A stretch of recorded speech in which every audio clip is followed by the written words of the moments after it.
Boa tarde.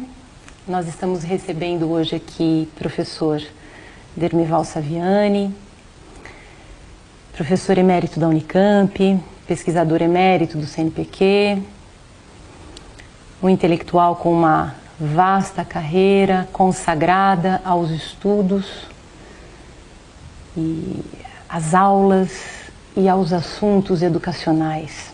Um intelectual que, de fato, dispensa apresentações, não é?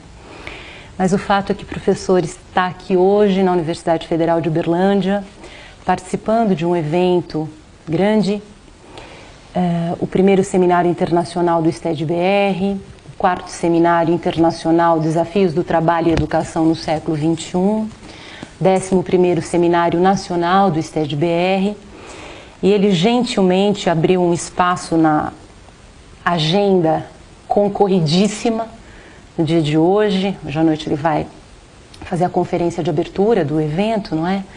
Mas abriu um espaço na agenda para falar um pouco com nós aqui da revista Educação e Filosofia, com o nosso canal, com as nossas mídias. Então é uma alegria muito grande para nós da revista estarmos ao lado do professor. Então eu agradeço enormemente, professor, a sua presença aqui e a sua boa vontade em estar conosco, sabe? Em presença. Bem, professor, tá tudo bem com o senhor? Fez boa viagem? Tudo bem, foi ótima viagem, sem problema. Já conhece Uberlândia há algum tempo, não é? Sim, já estive aqui algumas outras vezes. Muito bem. Professor, eu quero começar essa nossa conversa perguntando para o senhor o seguinte.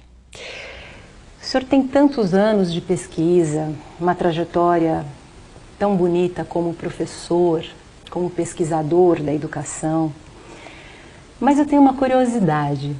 Como é que era o Saviani aluno? Bem, eu sou de uma família de origem camponesa operária. Meu avô veio da Itália com 6 anos, em 1888, exatamente o ano da abolição da escravatura, e participando daquela onda imigratória, que vinha fazer o quê? Que substituir a mão de obra escrava. E então ele veio, foi para o interior de São Paulo, né? Ele tinha 6 anos em 1888, então a família dele, o seu pai, meu bisavô, Luigi, né? E ele se chamava Antônio, né? E esses são os antecedentes da parte do meu pai, né? Então, esse meu avô Antônio depois se casou com a Carolina Pansani, que também é de origem italiana, do norte da Itália, né? E nas andanças aí pelas fazendas de São Paulo, ele se encontrou com Sebastiana, que era filha também de uma família italiana, só que do sul da Itália. Tinha o meu avô materno veio da Sardenha, né? E minha mãe nasceu em Jacutinga, então também tem uma origem mineira. Certo. Meu pai nasceu em Mogi Guaçu, interior de São Paulo, né? E se casaram em Itapira, também interior de São Paulo, trabalhando aí nas fazendas de café. Trabalhando nas fazendas. Sem nunca frequentar uma escola. Nem meu pai, nem minha mãe tiveram oportunidade de estudar, porque naquela época não havia, né? De fato, eles faziam o trabalho que antes era feito pelos escravos nas fazendas de café. E os meus irmãos mais velhos, vivendo também no interior, só estudaram até o 3º ano primário, né? Porque naquela época não havia o primário completo no campo, né? Mas, dadas as dificuldades da vida na roça, o meu pai acabou decidindo ir para São Paulo, para a capital. Então, em outubro de 1948, ele colocou a família num trem e foi para a capital para trabalhar aí como operário de fábrica. Quantos irmãos? Bom, seriam 10, mas a primeira faleceu criança, antes de 1 ano de idade. E o quinto também faleceu criança. Então, vingamos 8, né? Irmãos. 7 nasceram no interior. A mais nova era a Nereide Saviani, né? Que nasceu já na fazenda São Pedro de Amparo, que foi o último município que nós moramos no interior. Né? Com 10 meses nós fomos para São Paulo, né? E em São Paulo, na capital, nasceu o caçula, né? O nome é Antônio, né? Sim. Em 1950 ele nasceu, nós fomos lá em 48. Né? Bem, já na capital nós tivemos a oportunidade de fazer o primário completo, mas onde? Um galpão de madeira, né? Não pude fazer, inclusive junto com o meu irmão, 2 anos mais velho que eu, porque ele começou antes, né? Embora já com 8 anos, né? Porque não foi possível conseguir uma matrícula ele tendo 7 anos. Minha família conseguiu que eu entrasse com 7 anos. Só que aí não havia vaga naquele galpão de madeira, né? Ou seja, professor, o senhor estava muito distante dos templos de civilização, dos grupos, dos famosos Sim. grupos escolares republicanos. Exatamente. E aí eu fui num outro galpão de madeira, que era numa vila vizinha, né? Ele na Vila Diva, eu na Vila Invernada. Né? Onde é isso hoje, professor? É no leste, na Zona Leste de São Paulo. Né? Mas indo para Sapopemba. Certo. Então a Avenida Sapopemba começa aí na Água Rasa, né? Ela passa pela Vila Diva, depois chega em Sapopemba e vai em frente lá para São Mateus. Né? E o seu pai trabalhava em que fábrica? Então meu pai trabalhou em algumas fábricas, mas a mais conhecida foi a Sambra, Sociedade Algodoeira do Nordeste Brasileiro, Sambra, Santista. Sim, né? sim. Como folguista de caldeira. Né? Os meus irmãos mais velhos também foram para a fábrica. Né? A minha irmã mais velha foi trabalhar em fábrica de tecelagem. Depois ela esteve um período no convento, né? E quando voltou, ela passou a trabalhar como enfermeira, trabalhou na Santa Casa, inclusive. O meu irmão mais velho trabalhava na Politriz, né? Polindo peças de alumínio e tal. E o senhor fez até a 4ª série, portanto, nessa escola, nesse galpão? Sim, nesse galpão de madeira que depois não existe mais, lá é uma praça, sim. Né, naquele local. E agora, como minha mãe era muito católica, nós frequentávamos a igreja. E o pároco, um padre italiano que estava responsável pela nossa paróquia, resolveu fazer uma espécie de pré-seminário, um curso de admissão ao ginásio, né? Seria a 5ª série. Sim. Na época o primário tinha 4 séries, né? Tinha o diploma de primário, e depois havia o ginásio, mas para o ginásio tinha que passar pelo exame de admissão. Então ele organizou aquela atividade e isso foi já 55, né? E em setembro ele é transferido para a Arquidiocese de Cuiabá, Sim. lá em Mato Grosso. Né? E se dispõe então a nos levar para lá, né? Para estudar no seminário. Éramos 3 ali, eu, meu irmão, 2 anos mais velho que eu, e um outro menino que o pai dele era português, tinha uma padaria lá na avenida. Né? E eu tinha certeza que meu irmão também iria, né? Então, os dois, estava tudo muito bem. Só que foi perguntado primeiro a mim se eu queria mesmo ir. Eu disse que sim. Quando meu irmão chega e pergunta para ele, ele diz que não. Não. Mas por que você não quer ir? Eu não tenho vocação. E aí eu fiquei muito decepcionado, mas não voltei atrás. Falei, puxa, eu disse que vou, agora vou dizer que não vou, só porque ele disse que não. O senhor tinha quantos anos, professor? 11 anos. Nossa. E aí eu fui para Mato Grosso, fui sozinho, minha família ficou. Foi para Cuiabá, para o seminário. Sozinho. Foi o meu primeiro deslocamento, né? De avião. Foi de avião? De avião, pela Real Aerovias Isso nos Brasil. anos 50? 55. Setembro, 27 Sertão de setembro adentro. de 55. Bem,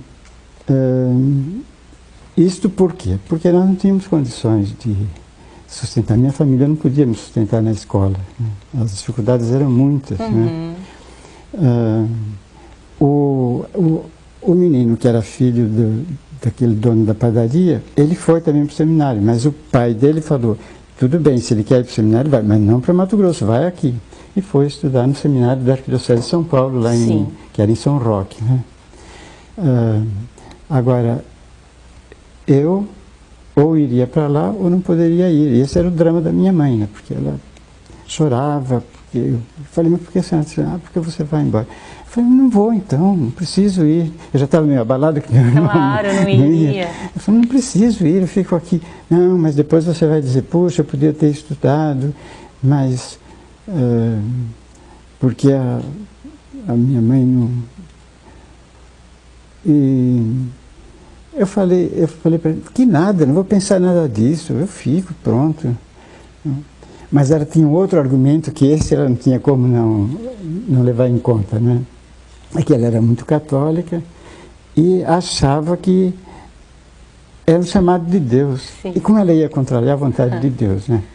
Não podia, não tinha outro jeito. Se ela não permitisse, e o meu pai também não permitisse, eles estariam contrariando a vontade de Deus. Que história! Bom, então, fui eu lá para o seminário. Foi uma experiência muito interessante, porque eu visitei vários lugares.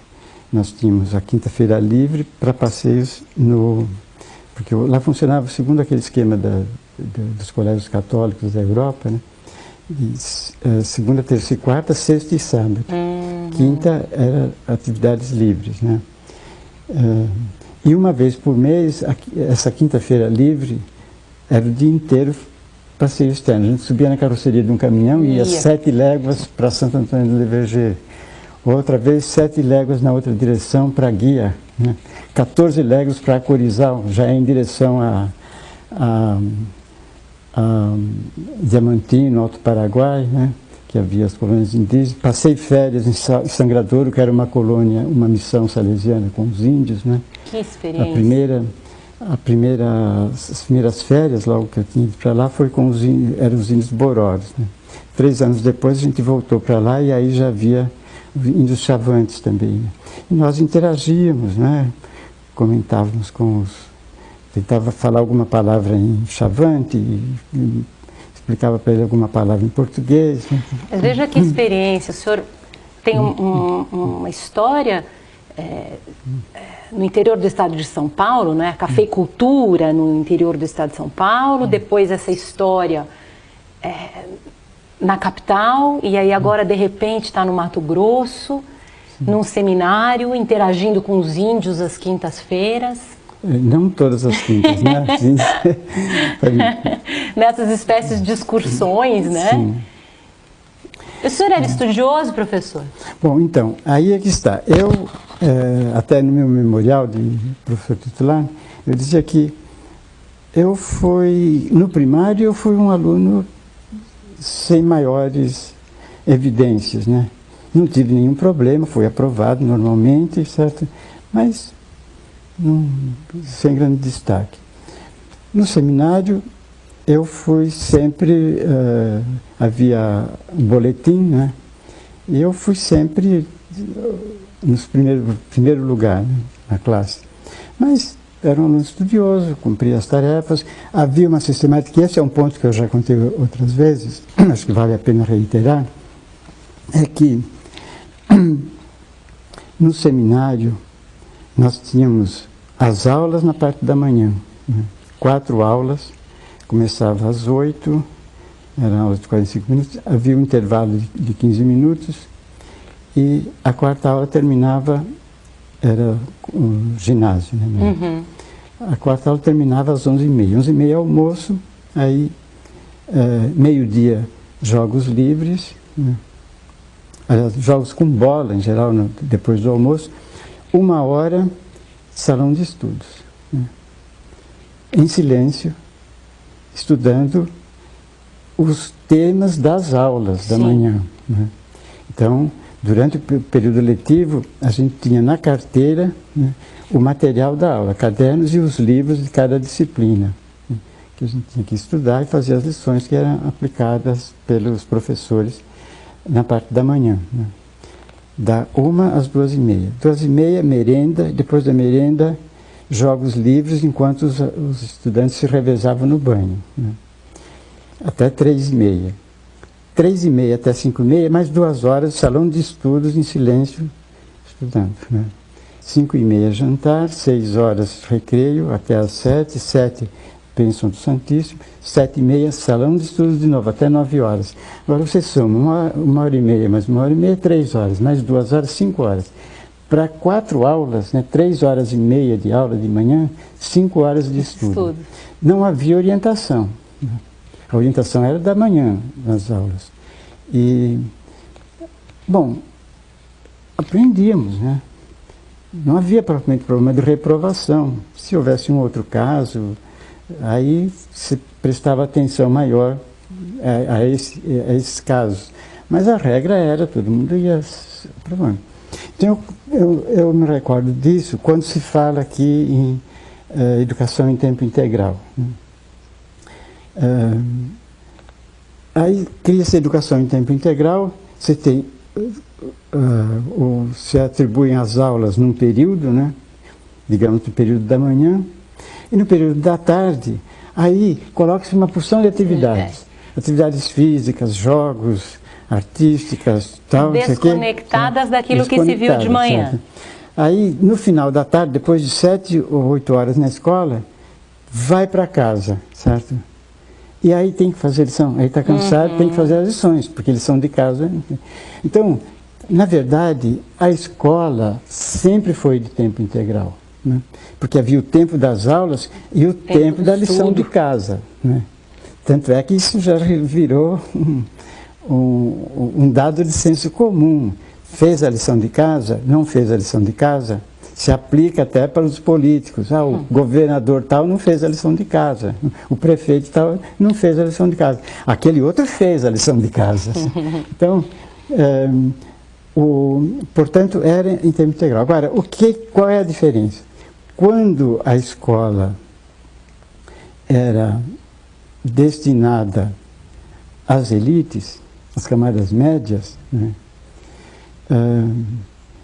isso funcionava bem, porque em casa ele tinha ambiente de estudos, tinha os recursos, o material escolar, né? Tinha ambiente de estudo, ou seja, um local com uma mesa em que ele podia ficar em silêncio estudando. E se ele tinha dificuldades em algum ponto que ele não captou bem, quando a professora ou o professor explicou, ele podia recorrer ao irmão mais velho, aos próprios pais, e em alguns casos até a família contratava um professor particular quando via que o filho tinha algumas dificuldades.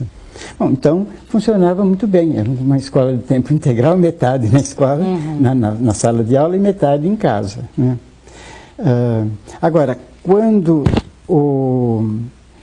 as escolas se expandem, né, e atingem a população trabalhadora, né, aí o que nós vamos ter? Nós vamos ter que eles vão para a escola num período, digamos na parte da manhã, e na outra parte eles teriam que fazer a lição de casa. Mas fazer como? Não tem ambiente de estudos, porque é uma casa em que num cômodo circula constantemente 10, 12 pessoas, né? Não tem onde naquele burburinho constante. A deficiência de material, né? Se ele tem dificuldade, ele não tem a quem recorrer, porque em grande parte os pais nem sequer escola tiveram, os irmãos mais velhos também, certo?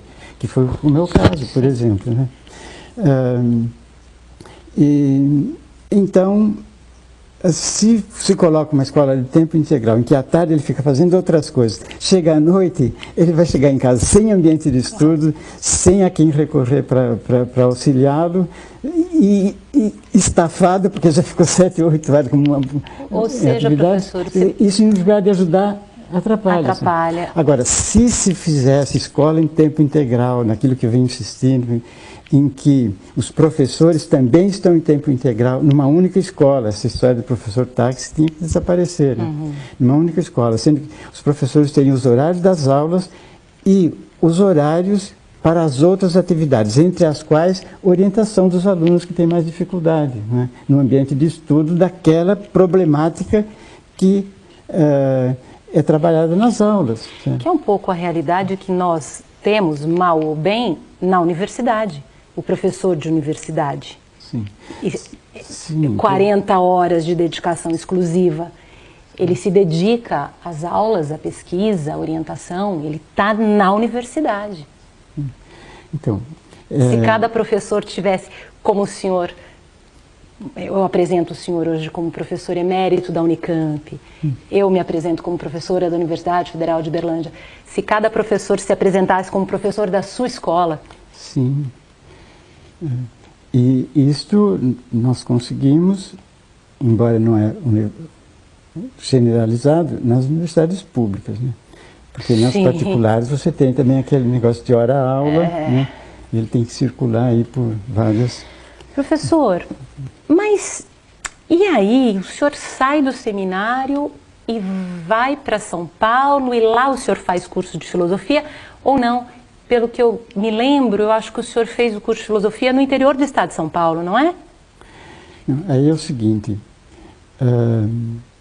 o curso de seminário, ele tinha 3 níveis, né? O nível básico, que em geral era o ginásio e o colégio, né? Sim. Hoje corresponderia então às 4 últimas séries do fundamental e ao ensino médio, né? Que é o chamado seminário menor. E depois tinha o seminário maior. E o seminário maior era composto de 3 anos de filosofia e 4 anos de teologia. Sim. Então, eu concluí o seminário menor, lá em Cuiabá, a 5ª série, na verdade, porque eram de 6 anos o seminário menor, né? Fazia o correspondente ao ginásio e o colégio em 6 anos.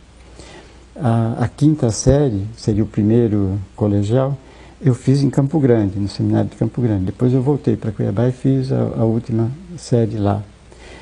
E aí eu, para filosofia, eu vim para o seminário maior de São Paulo, que era em Aparecida a filosofia, e a teologia era no bairro de Ipiranga, em São Paulo, né? Sim. Então eu fui para Aparecida para fazer a filosofia, né?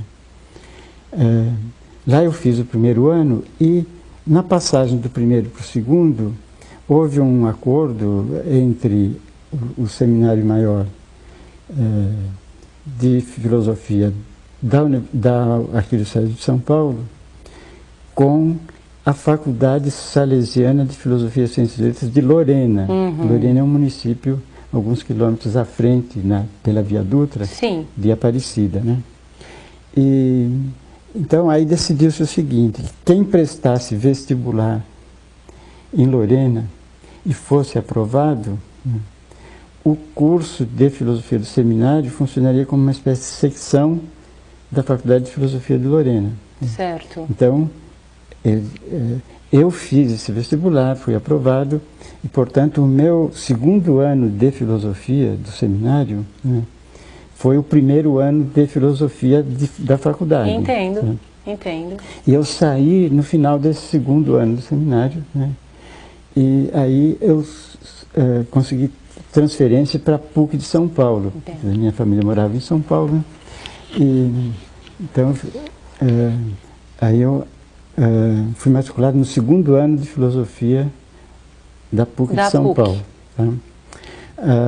Então eu tive que fazer adaptações, pedir dispensa, porque o currículo era mais ou menos parecido, né? As disciplinas do primeiro ano do seminário e do primeiro ano da faculdade eram mais ou menos as mesmas, havia uma outra diferença. Então, aquelas que eu tinha feito no primeiro ano não valiam para a faculdade. Então, eu tive que fazer adaptação, me matricular. Isso foi em 60? Isto foi em 64. Eu saí em 63, em dezembro de 63, comecei a faculdade em março de 64. E veio o golpe. Veio o golpe no final daquele mês, né? Bom, então fiz as adaptações, né? Por exemplo, introdução à filosofia, história da filosofia antiga, lógica, eu tinha feito lá no seminário, né? No primeiro ano. Eu tive que refazer aí como adaptação. Sim. Né? Agora, metafísica, lá era no segundo.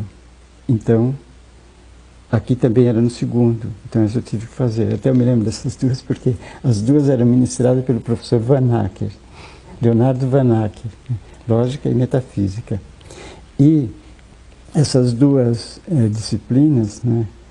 E o professor Van Acker era uma espécie de terror aí na faculdade, porque ele dava as aulas e os alunos tinham que acompanhar, e a avaliação era feita por trabalhos ao longo do semestre, e depois havia prova escrita e prova oral, né? Então, quem conseguisse média 7 entre a nota na prova escrita durante o ano e a prova escrita, ficava dispensado do oral. Quem não conseguisse 7 tinha que ir para o oral também, né? E ele só dava uma avaliação durante o ano. E era com 10 questões. E cada questão valia 1 ponto. E para receber esse ponto, tinha que estar integralmente certa. Ele usava aquele princípio em latim do bonum ex integra causa, malum ex quocunque defecto. Olha só! Então, bom se tudo estiver correto, mal se um defeitozinho qualquer era anulado. E às vezes era um erro de português, uma falha de português, né? Professor, e o senhor ia? Eu me lembro, por exemplo, de uma expressão lá que era conotando o ser real e nele fundado, né? Na prova de metafísica. Aí foi escrito cognotando, né? Foi posto um G aí. Ele anulou a questão inteira. Sim. Então, o pessoal, todos acabava tendo que fazer as provas no final e tal. Bom, e aí como... E o senhor ia para a chamada oral também? E o senhor foi algumas vezes para a chamada oral com esse professor? Não, aí é o seguinte, eu tive então que fazer a adaptação de lógica, né? E a colega que representava os alunos no departamento, né? Departamento de curso na época era a mesma coisa, né? O departamento que administrava o curso. Então, ela passou entre os alunos perguntando para ela levar para a reunião do departamento, né? Qual a situação de cada um. Então, quando ela chegou em mim, ela perguntou: quais as disciplinas que você vai ter que fazer adaptação? Eu falei: e entre elas estava a lógica, né? Aí, e quais você vai pedir dispensa? Eu falei: dessa. Era psicologia filosófica, né? E acho que até filosofia da educação. E aí ela: mas de metafísica também, né? Falei: não, metafísica eu tenho que fazer, porque é isso, né? As duas com o Van Acker? Falei: sim, as duas com o Van Acker. Coitado, você é um mártir. Mas não houve problema, eu fiz as duas disciplinas. Professor, e aí o senhor se formou e chegou à docência logo de cara ou não? Como é que foi isso? Como é que o senhor virou professor? Bom, essa é uma outra história interessante. Porque é o seguinte, eu tinha que fazer a faculdade com muitas dificuldades. Eu tive que procurar trabalho e a faculdade funcionava só à tarde, filosofia, porque era assim: de manhã era direito, de tarde filosofia, ciências e letras, de noite ciências econômicas, contábeis e atuariais, né? Certo. Então, a filosofia era de tarde. Nossa, bem na hora do trabalho. E eu, tinha que arrumar um trabalho de manhã, né? E os bancos funcionavam de manhã, tinha 2 períodos, das 7 à 1 e do meio-dia às 6, né? Bom, foi tentar arrumar um trabalho na parte da manhã, né? Aí fazia teste, ia lá no banco, fazia um teste, ia saber o resultado no dia seguinte. Ó, excelente, só que tinha um problema, nós só temos vagas à tarde. Eu falei, bom... Eu acho que o entrevistador podia dizer para o senhor assim, só que tem um problema, o senhor entende muito de metafísica. Mas houve um banco, acho que era o Banco de Minas Gerais, né, que queria me contratar. Então ele usou o seguinte, não sei porquê, né? Não sei se é para a sessão de cadastro, não sei se é por causa da lógica, não sei bem, eu sei que queriam. E eu disse que, mas eu não posso à tarde, porque eu tenho a faculdade. Aí o argumento que o gerente lá utilizou, os bancos não vão funcionar mais de manhã, só à tarde. No Rio já está começando só à tarde, e logo aqui em São Paulo também nós vamos funcionar só à tarde. Aí você vai ter que deixar a faculdade mesmo, então por que você não deixa agora e vem trabalhar conosco? Aí eu falei, olha, eu não sei se os bancos vão deixar de funcionar à tarde. O que eu sei é que agora eles funcionam de manhã. E eu vou procurar o trabalho de manhã para poder manter a faculdade, né? Então deixei para lá. Professor, e acho que esse foi um momento difícil para o senhor escolher mesmo, porque a profissão de bancário, antigamente, ela era muito atraente, não era? Uma certa estabilidade, uma ideia até de enriquecimento. Não sei se eu estou falando besteira, mas lá no interior do estado de São Paulo, onde eu nasci, eu me lembro que trabalhar no banco tinha um certo status. Sim, então, mas eu era só por necessidade, né? E veja bem, aí é uma coisa interessante. Quando eu estava no seminário lá em Cuiabá, e me batia aquelas dúvidas, né? Uma dúvida central era a seguinte, eu ficava me perguntando se era isso mesmo esse caminho que eu devia seguir. E por quê? Porque para ser padre eu tinha que sentir Cristo na vida, isso que todo cristão tem que sentir. Agora, se eu vou pregar isso, com maior razão eu tenho que sentir. E eu não sentia. Para mim aquilo era tudo abstrato, vago. Aí eu ia lá com o diretor espiritual, colocava a minha dúvida. Ele era um padre francês, velhinho, tinha participado das missões e tal. Ele virava para mim, bichon, você está com bobagem, não te falta nada para ser um bom padre. E aí vinha com a questão dos 3 S's, santidade, né, disposições para as coisas sagradas, então, sabedoria, né, inteligência suficiente, e saúde, né? Saúde suficiente. Você tem, mas isso é uma motivação negativa. O problema não é o que não me falta, eu preciso do que eu tenho, eu preciso de uma motivação positiva. Como é que eu vou? Ele, bobagem, me liberava. E eu lá minhocando aquelas coisas. Aí chego até o seminário maior. Aí eu resolvi, então, sair por conta disso, né?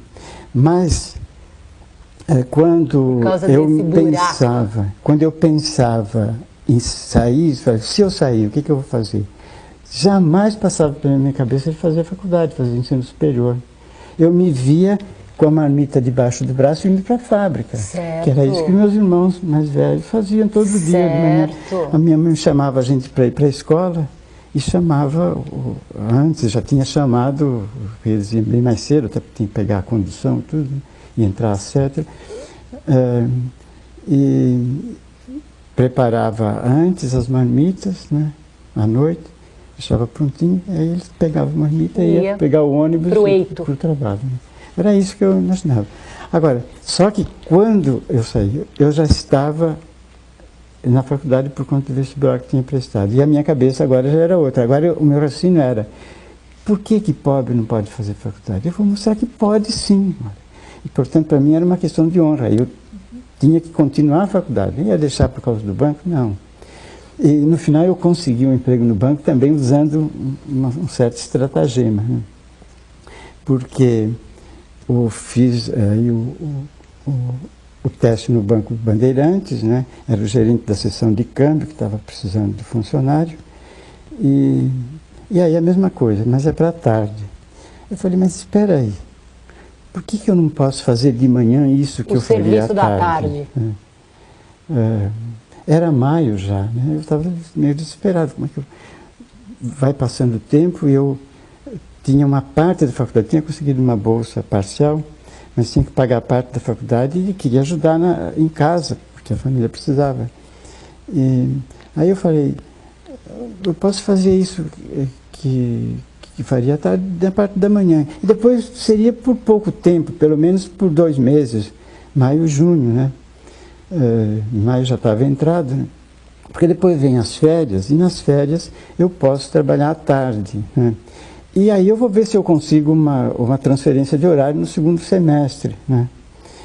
Isso, sim, porque não tinha, né? Isso não estava na cogitação, mas eu também usei lá a minha argumentação.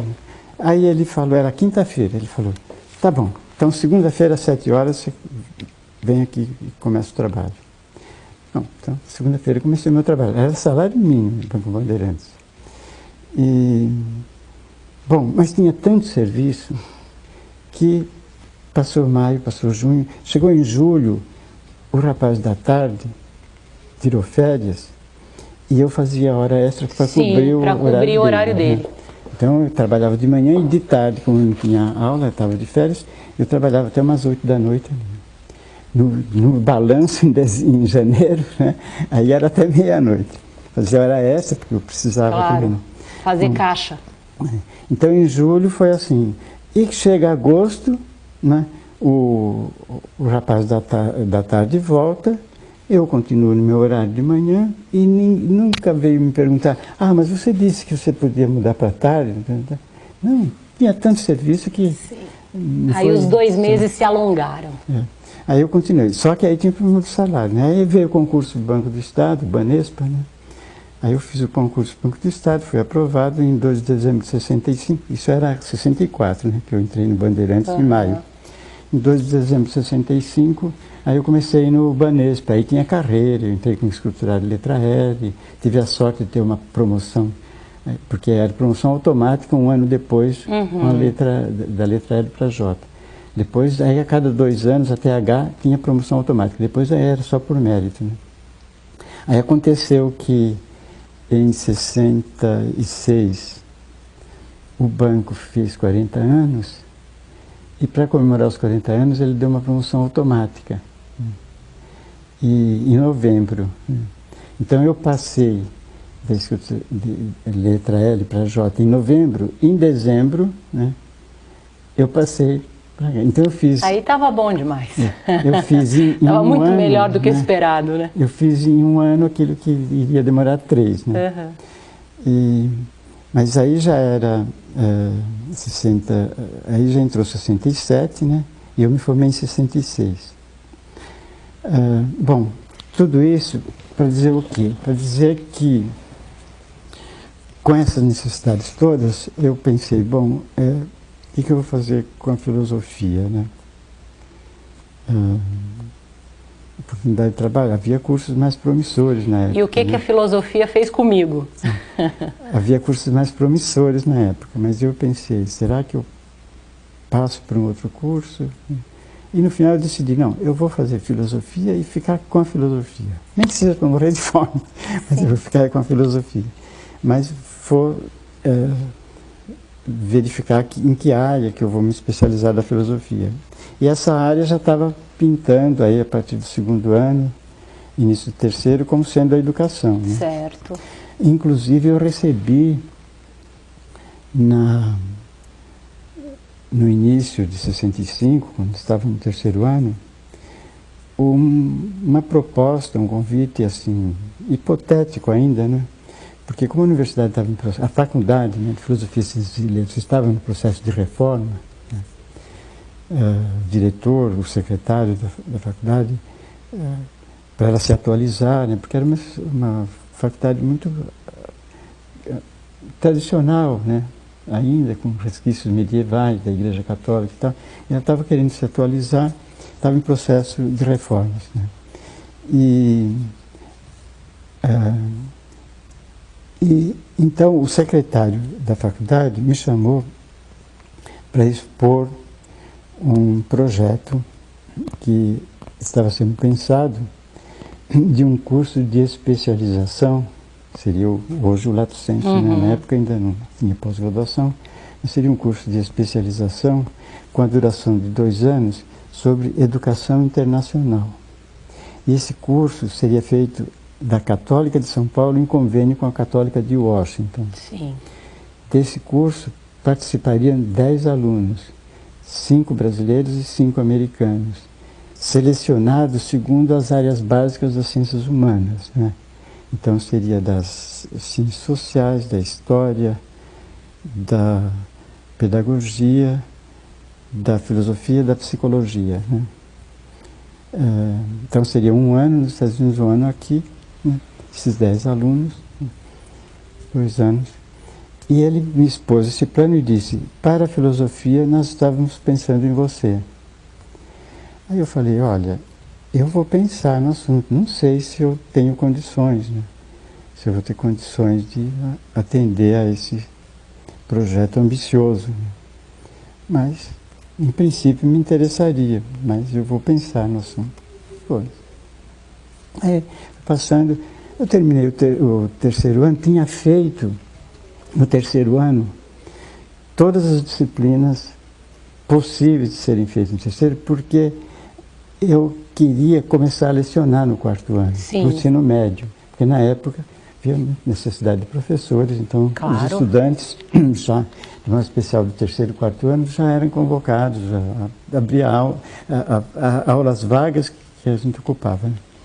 Então eu fiz 13 disciplinas no 3º ano. Assim, trabalhava no banco de manhã e fazia as 13 disciplinas. 13 disciplinas. Só deixei para o 4º ano aquelas que eu não podia antecipar, que eram 4. História da filosofia contemporânea, ética, estética e didática do ensino da filosofia. Porque a didática geral era feita na licenciatura, mas a específica de cada curso da Faculdade de Filosofia e Ciências e Letras era feita no próprio departamento, no próprio curso. Então essa eu tinha que fazer no 4º ano. Fiz só com essas 4, quer dizer, planejava ficar com essas 4 para começar a dar umas aulas, né? Acontece que no final do ano eu vou levar um recado de um colega do 4º ano, no final do meu 3º ano, para o professor Joel Martins, que era professor de psicologia, no curso de psicologia e de psicologia educacional, no curso de pedagogia, né? Ele olha o bilhete e vira para mim e faz a queima-roupa pergunta: você não gostaria de se especializar em filosofia da educação? Olha só. Eu sabia que ele estava articulado com o secretário e o diretor da faculdade na reforma da faculdade, né?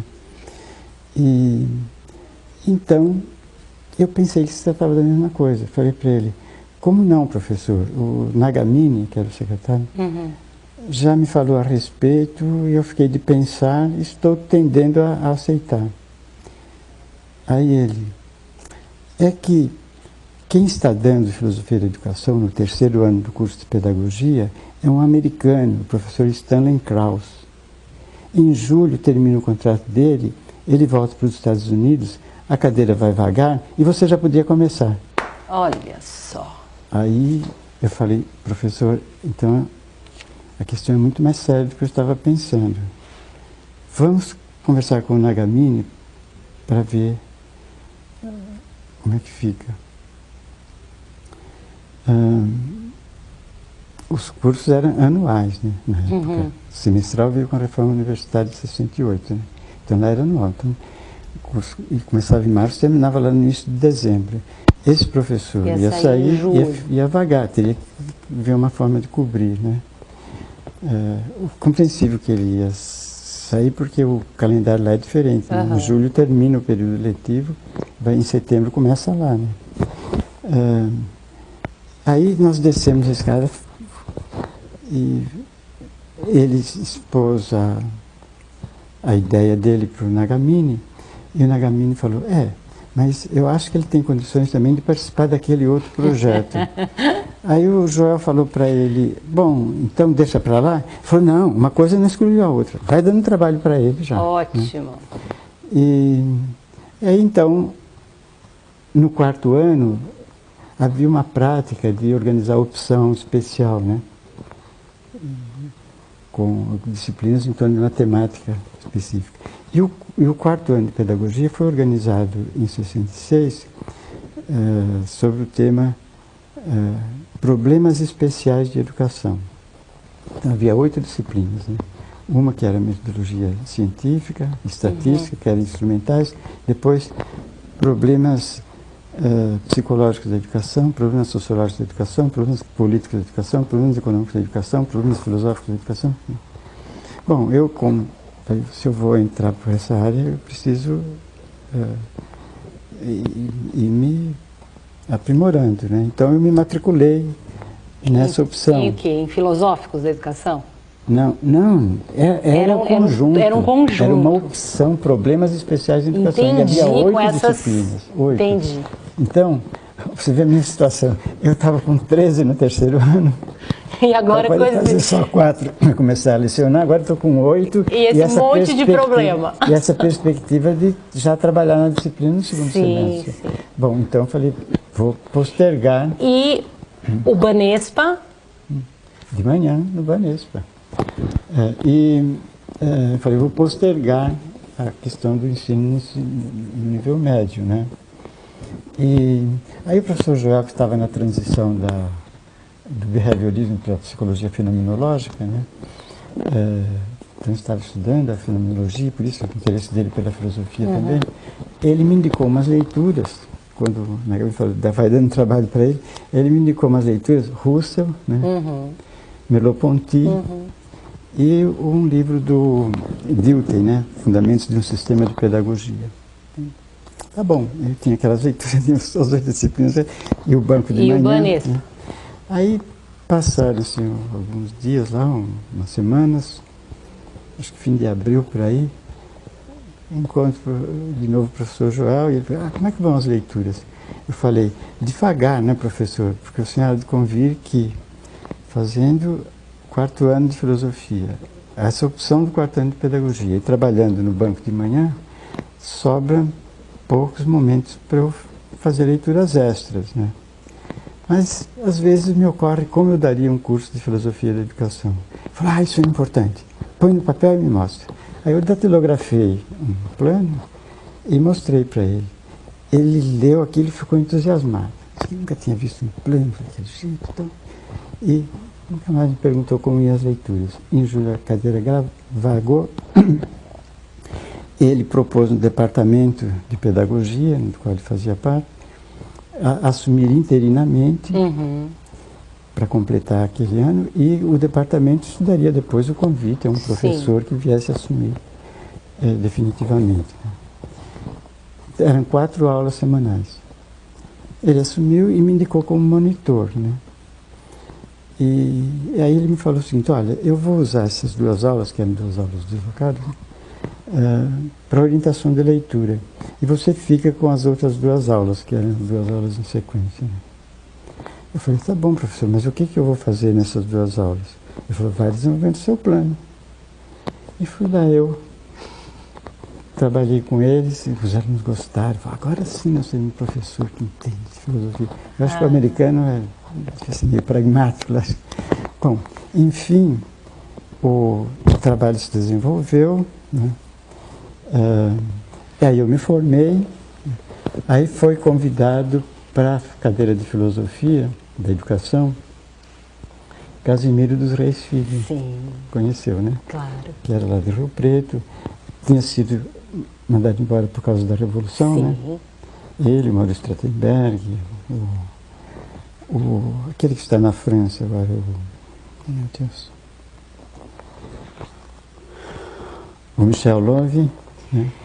Morei 12 anos em São José do Rio Preto. Então era uma conheço faculdade, bem o Ibilce. E era uma faculdade avançada por causa desse grupo que trabalhava ali, né? Pois é. Mas com a ditadura, Ademar de Barros demitiu. Purgou todo mundo. Apesar de serem concursados, inclusive. E o professor Casimiro foi com 7 filhos para São Paulo vender Barça. E aí foi vender Barça para o diretor de um colégio estadual, aí comentou que ele tinha sido professor e tal, aí o diretor chamou para dar aulas a título precário, né? Como a faculdade estava em reforma e queria se atualizar e tal, descobriu que tinha um professor com essa qualificação.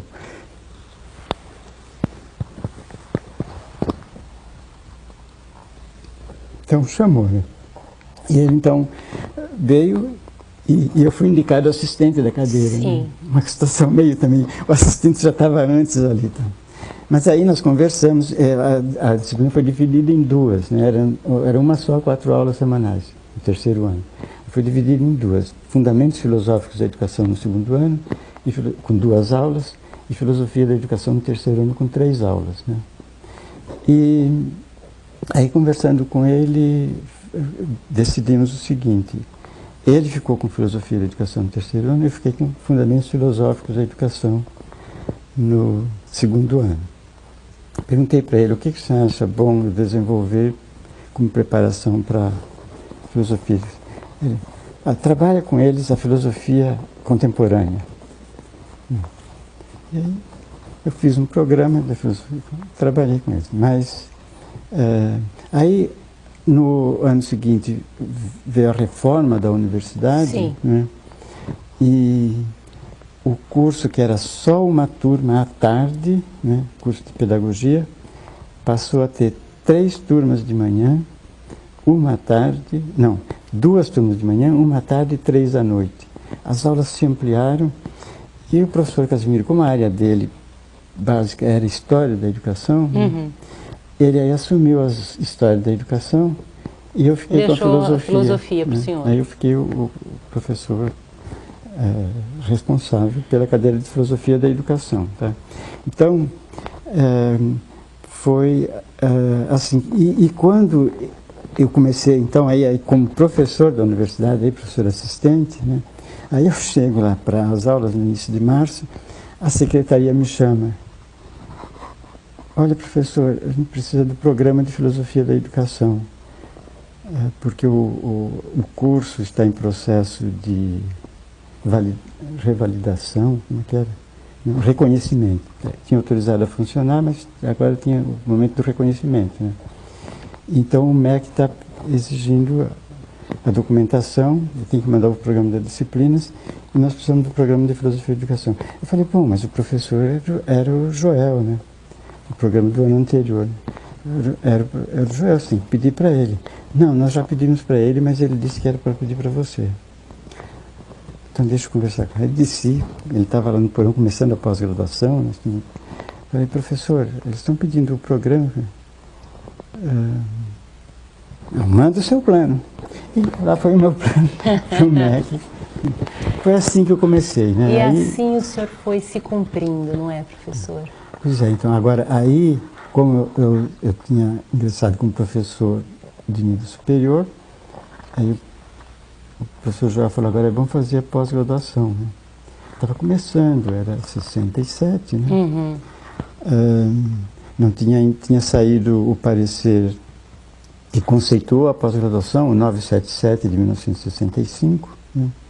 Mas não tinha ainda sido regulamentada. Isso veio a ocorrer no parecer 77 de 69, né? De fevereiro de 69, que regulamentou a implantação. E a partir daí que começaram as Certo. coisas. Mas algumas já estavam antecipando com o parecer de 65. A PUC do Rio já começou com um mestrado.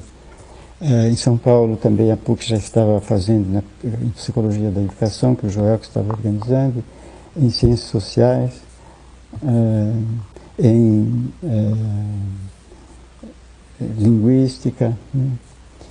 E então tinha havido uma informação de que a USP iria abrir mestrado em Filosofia da Educação. Aí o professor Joel fez até uma carta de encaminhamento, e eu levei lá na USP, mas não passei da secretaria, porque quando eu coloquei a questão na secretaria, eu recebi a informação de que, olha, esse curso não está funcionando. Há uma ideia de se implantar, mas não está definido se será implantado e nem quando vai ser implantado.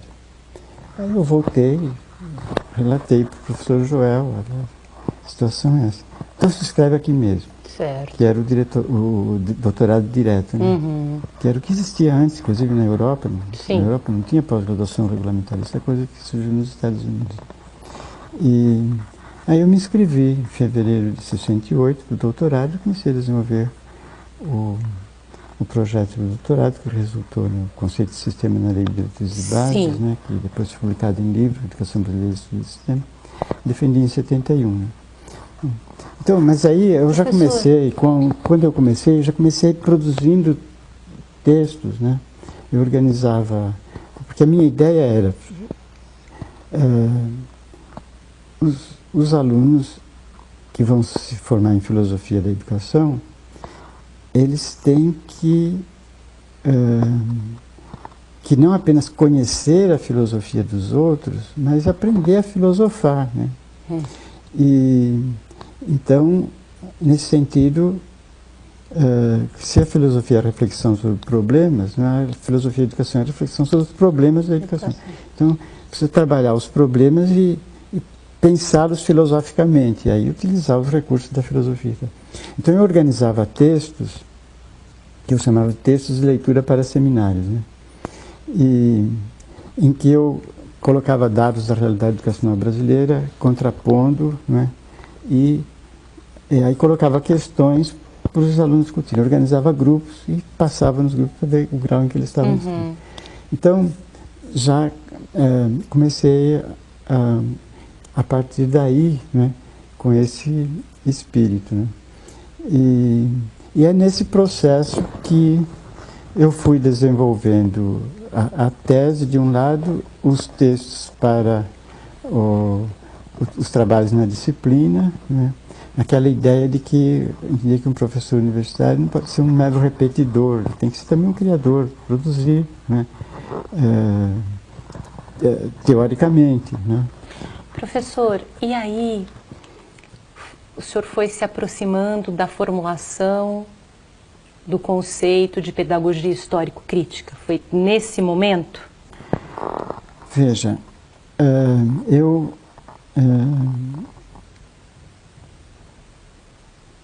naquele livro Pedagogia Histórico-Crítica 30 anos, né, o último texto foi a minha conferência de encerramento, eu trato dos antecedentes das origens da pedagogia histórico-crítica, né? Então, os antecedentes começam aí, né? Mas o conceito de pedagogia histórico-crítica só foi formulado em 84. A própria teoria se antecipou a essa denominação, só que ela surgiu com o nome de pedagogia revolucionária, né? E agora, a problemática, ela se pôs, bom, claro, desde aí, desse começo, né, tentando pensar a educação, né, mas a problemática de uma teoria crítica não reprodutivista se pôs explicitamente no doutorado, no programa de doutorado no qual eu era professor e passei a coordenar, né? Inclusive aquela primeira turma, né, de 1968, né, que me pediu para fazer um programa monográfico centrado em Gramsci, né? Então aí a discussão de uma teoria crítica não reprodutivista se explicitou, e tanto é que eu mencionei que em 1978 um marco com a defesa da tese do Cury, que eu orientei, né? Então a proposta dele inicial era de estudar a Universidade Católica. Ele tinha estudado os católicos liberais lá no mestrado. Cury, que é de São José do Rio Preto. Que é de São José do Rio Preto, né? Mas é professor emérito aqui da UFMG, sim, né? Sim. Carlos Roberto Júnior. Sim, mas família Cury de São José do Rio Preto. Estou lembrando por causa do Casimiro, que o senhor fala que saiu de Rio Preto. Então, ele, o projeto dele de doutorado era estudar a Universidade Católica, porque ele tinha estudado católicos e liberais lá na década de 30, no mestrado, E aí ele ia prosseguir agora discutindo a questão da Universidade Católica, que é fundada depois daquele período, em 46, né? E acho que 44 no Rio, 46 em São Paulo, né? Só que naquelas discussões que nós fazíamos lá sobre, na perspectiva do que eu tinha indicado, porque eles queriam estudar Gramsci, eu respondi para eles, olha, se vocês querem estudar Gramsci por Gramsci, não contem comigo, porque eu não estou habilitado para isso, também não tenho interesse em estudar Gramsci por Gramsci. Agora, se vocês querem estudar Gramsci para ver em que grau ele pode nos ajudar a compreender melhor a educação brasileira, eu topo fazer esse estudo com vocês, né? E aí eles disseram que era isso, então acertamos, né?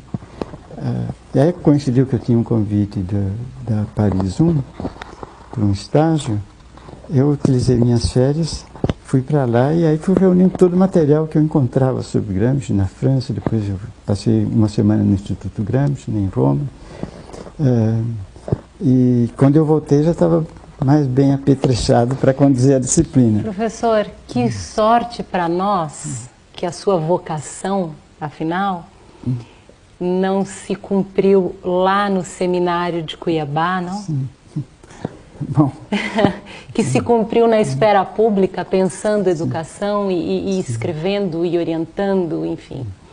Então, agora só completando aquela ideia, o projeto dele era sobre a Universidade Católica. Nessas discussões, né, então, eu ia jogando coisas, fazendo pequenos textos, e um dos pontos que eu tinha levantado lá foi o que seria uma possível teoria gramsciana da educação, né? Então, alinhavei algumas coisas, né? E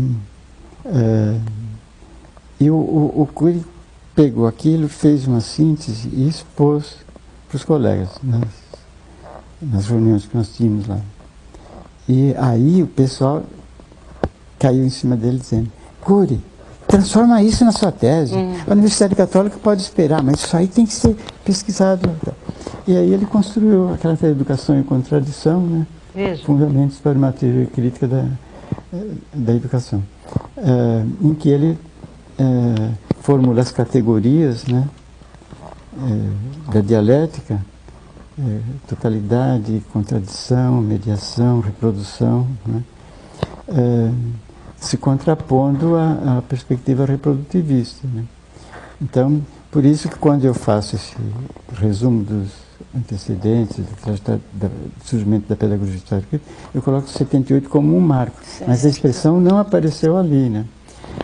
A primeira sistematização vai aparecer no terceiro capítulo do livro Escola e Democracia, Sim. em que eu estou jogando com o tema educação conservadora, educação reacionária versus educação revolucionária, né? E aí os alunos de mestrado me pediram uma disciplina sobre pedagogia revolucionária, disciplina optativa, né? Porque nós tínhamos uma estrutura lá em que era possível criar disciplinas optativas, ou por iniciativa do professor, ou por proposta dos alunos, desde que encampada por algum docente.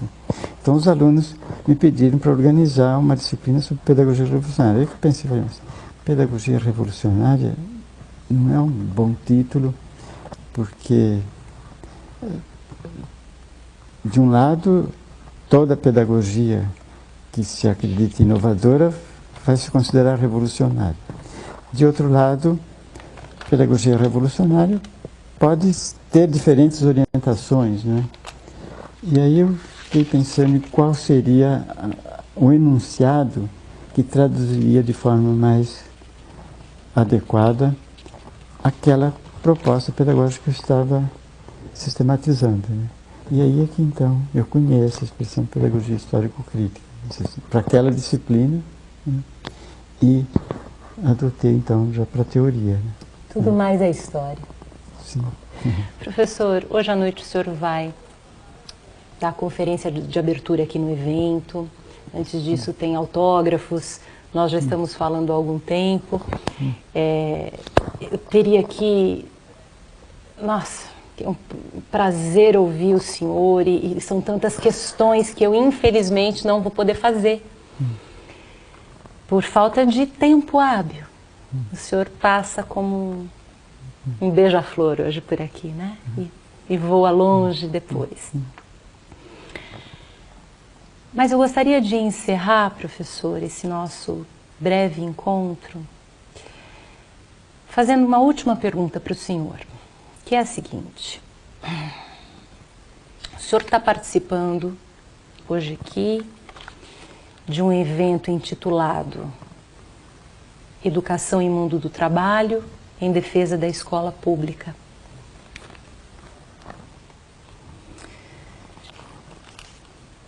Como um intelectual, já com tantos anos de estrada, com tanta dedicação ao conhecimento científico da temática educacional,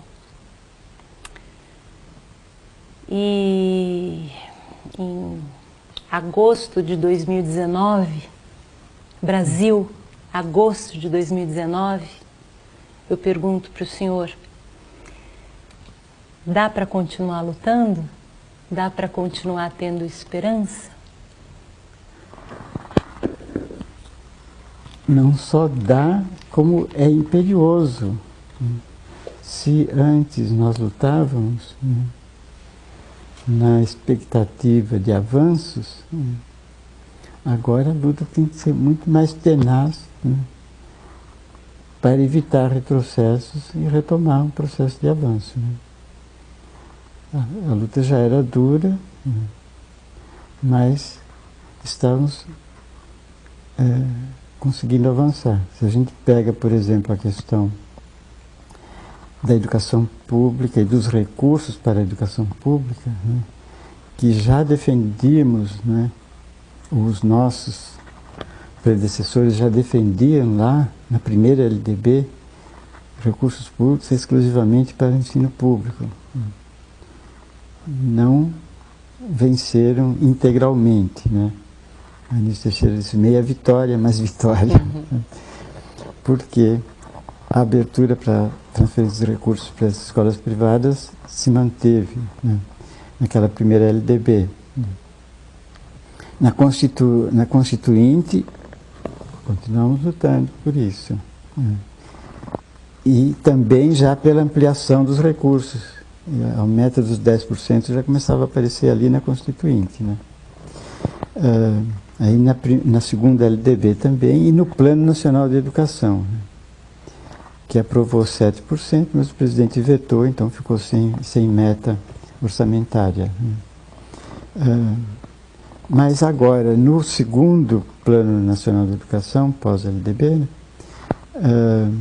em 2014, conseguimos que figurasse os 10%, 7% no quinto ano e 10% no 10º ano.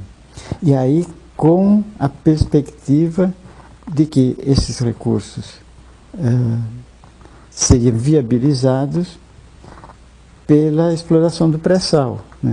Foi definido que os recursos do pré-sal, distribuídos os dividendos para os locais, estados, o restante seria destinado ao financiamento da saúde e da educação. Bom, tudo isso se inviabilizou com o golpe de 2016. E nós então passamos a ter que enfrentar a seguinte situação. Antes, nós lutávamos por mais direitos, por mais recursos para a educação. Agora, nós temos que lutar segundo aquele lema, nenhum direito a menos. Antes lutavam para mais direitos, mais recursos. Agora temos que lutar por nenhum direito a menos, nenhum tostão a menos. Porque o que a política atual está fazendo é cortar direitos, cortar recursos da educação, criminalizar os movimentos sociais. Então, nós estamos num retrocesso enorme. Então, a luta tem que ser ainda mais forte, a união tem que ser maior para lutar contra corte de recursos, contra a negação de direitos, né, e voltar a lutar por mais direitos e mais recursos. Professor, eu agradeço demais a sua presença hoje aqui. A sua fala, ela chega num momento crucial para nós que somos professores de todos os níveis de ensino, para nós que somos das humanidades em geral, não é? Eu ouço um humanista falando aqui e digo para o senhor que eu tenho certeza que aqueles que nos assistiram hoje encerram esse momento com a seguinte certeza, de que, além de aprender muito com a sua fala, com a sua presença, nós de fato temos que honrar a história da sua geração, sabe? A sua história e a história da sua geração, assim. Aquilo que vocês construíram, né? O legado, né? Nós temos que honrar esse legado. E é uma responsabilidade e tanto. Okay. Muito obrigada, professor. Tá. Eu agradeço essa oportunidade de conversar aí com os telespectadores e os frequentadores das demais mídias, das mídias, né, todas, que vocês estão desenvolvendo aqui na Universidade Federal de Uberlândia, né? E lamento que o tempo não permitiu que nós entrássemos em outros assuntos também de interesse, como o surgimento da pós-graduação no Brasil, as condições em que se deu, né, a criação da ANPED, a consolidação da área de História da Educação, das pesquisas em História da Educação, com a criação da Sociedade Brasileira de História da Educação e tantos outros assuntos que poderíamos abordar, mas infelizmente nós sempre temos um limite de tempo, né? E eu agradeço a sua condução, né? Porque você poderia ter me cortado várias vezes e apresentado as novas questões, e você deixou fluir e eu fui assumindo aqui diante dos telespectadores, né, a atitude de uma conversa, né, de um papo livre. Exatamente. Né? E com isso, se o processo fluiu mais facilmente, e eu espero que os telespectadores, né, possam acompanhar essa conversa, apesar do tempo um tanto longo, né, por outro lado, também acabaram ficando de fora vários assuntos que poderíamos também abordar. Muito obrigada, professor.